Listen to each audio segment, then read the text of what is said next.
Alam niyo minsan, yung pangingibang bansa pa lang ng isang tao para sa pamilya, malaking sakripisyo na yan.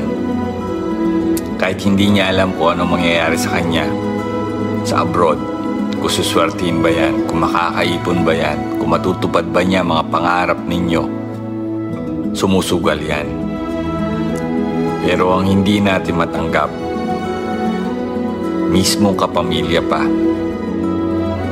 ang magiging dahilan ng pagpapakamatay ng isang OFW. Alam niyo, marami sa amin mga Pilipino, umiiyak na lang kami kapag hindi namin naibibigay ang mga gusto ninyo. Kala nyo ayaw namin magbigay. Minsan dinadamdam namin yan. Kapag masama ang loob ninyo sa amin dahil hindi namin maibigay ang gusto ninyo, dinadamdam namin yan.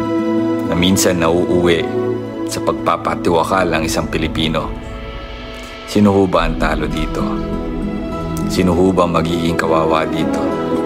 Kayo din. Paano papauwiin yung bangkay ng kamag-anak ninyo? Naiisip niyo ba ito? Intindihin niyo yung mga kamag-anak niyo OFW kasi 100% naniniwala ako. Kayo ang laging iniisip ng mga yan.